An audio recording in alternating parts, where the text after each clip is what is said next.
Electricity. कहानी शुरू होती है लगभग 2618 साल पहले से, यानी कि 600 बीसी से, जब यूनान के एक फिलोसोफर थेल्स ने देखा कि जब एम्बर को बिल्ली की खाल से रगड़ा जाता है तो उसमें कागज के छोटे छोटे टुकड़े आदि को आकर्षित करने का गुण आ जाता है। पर उस टाइम में थेल्स ने इस चीज को जादू टोना समझकर नजरअंदाज कर दिया। थेल्स के 2000 वर्ष बाद तक इस खोज की तरफ किसी का ध्यान आकर्षित नहीं हुआ। 16वीं शताब्दी में डॉक्टर गिलबर्ट, जो कि एक फिजिशियन हुआ करते थे और इंग्लैंड की महारानी एलिजाबेथ के होम डॉक्टर भी हुआ करते थे, उन्होंने बताया कि एम्बर और बिल्ली की खाल की भांति बहुत सी अन्य वस्तुएं जैसे कि कांच, रेशम आदि को भी जब हम आपस में रगड़ते हैं तो उनमें भी छोटे छोटे पदार्थों को आकर्षित करने का गुण आ जाता है। यहाँ से स्टैटिक इलेक्ट्रिसिटी का कंसेप्ट सामने आ रहा था, पर अभी भी दुनिया अंधेरे में थी। इलेक्ट्रिसिटी से कोई भी वाकिफ नहीं था। एम्बर को ग्रीक भाषा में इलेक्ट्रॉन बोला जाता था। इस वर्ल्ड को ध्यान में रखते हुए गिलबर्ट ने इस सारे इफेक्ट को बोल दिया इलेक्ट्रिक फोर्स, यानी कि एम्बर को रगड़ने की वजह से लगने वाला फोर्स।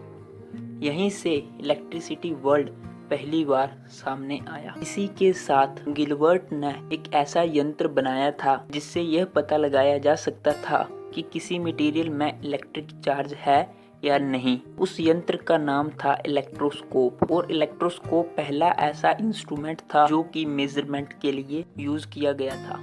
गिलबर्ट के बाद बहुत से साइंटिस्टों ने इलेक्ट्रिसिटी पर काम किया, पर कुछ भी हाथ न लगा।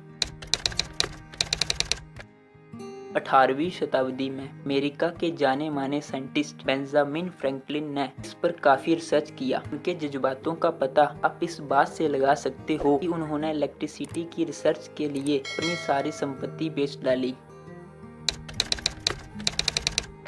जून 1752 में फ्रैंकलिन ने एक पतंग को ऐसे समय पे उड़ाया जब बिजली चमक रही थी और पतंग के ऊपर एक लोहे की स्पाइक लगा दी।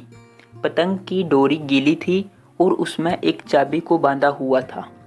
बिजली आसमान से पतंग पे गिर रही थी और पतंग की डोरी से होते हुए चाबी तक, और चाबी से फ्रैंकलिन के हाथों को छू रही थी। इस तरह से फ्रैंकलिन इलेक्ट्रिसिटी के इन्वेंटर कहलाए। पर अभी भी कुछ ऐसी खोज नहीं हुई थी जिससे इलेक्ट्रिसिटी को यूज किया जा सके। सन 1791 में अलेक्जेंड्रा वोल्टाज के दोस्त लुइगी गैल्वानी ने घोषणा की कि मेंढक की मांसपेशियों के साथ दो अलग अलग मेटल्स को संपर्क में लाने से इलेक्ट्रिक करंट उत्पन्न होता है। गैल्वानी ने इलेक्ट्रिसिटी की इस फॉर्म को एनिमल्स इलेक्ट्रिसिटी कहा, पर वोल्टाज इससे प्रभावित नहीं थे।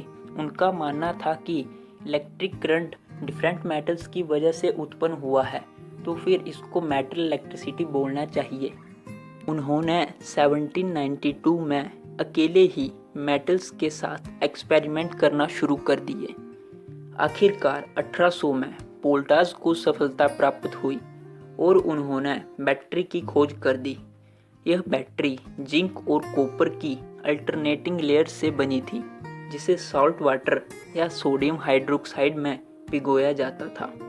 वोल्टाज के इस आविष्कार ने जल्द ही इलेक्ट्रिकल एक्सपेरिमेंट के ऊपर एक नई लहर का नेतृत्व किया। वोल्टाज की यह electric battery DC electric current को उत्पन्न करती थी। इसके बाद 1820 में हैंस क्रिश्चियन ओरेस्टेड ने देखा कि जब भी किसी वायर से इलेक्ट्रिक करंट पास होता है तो वायर के अराउंड मैग्नेटिक फील्ड आ जाती है। 1821 में माइकल फैराडेज ने इसके ऊपर काफ़ी रिसर्च किया और काफ़ी एक्सपेरिमेंट भी किए। उन्होंने देखा कि जब एक वायर को जिसमें इलेक्ट्रिक करंट फ्लो कर रहा है उसे मैग्नेट के पास लेके जाते हैं तो वायर के ऊपर एक फोर्स लगता है।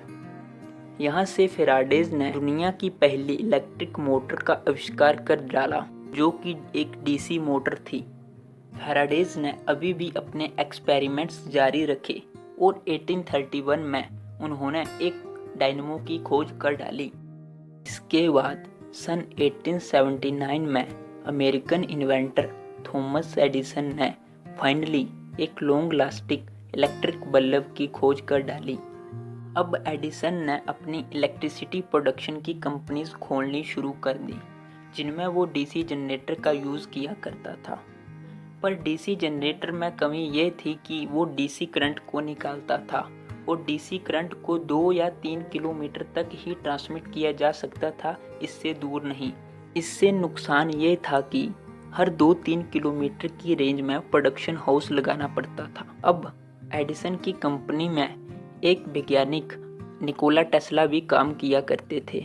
निकोला टेस्ला अपने एक्सपेरिमेंट्स एसी के ऊपर कर रहे थे।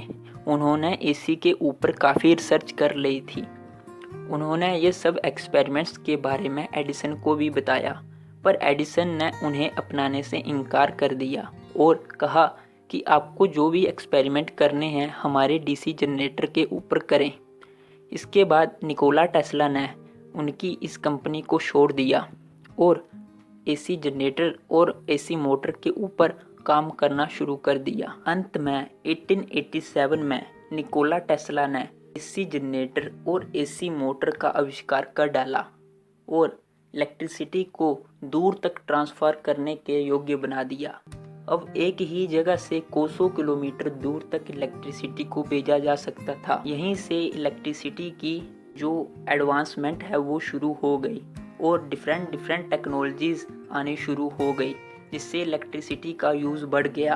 और आज की डेट में इलेक्ट्रिसिटी एक ऐसा इम्पोर्टेंट फैक्टर है कि जिस पे पूरी दुनिया डिपेंड करती है।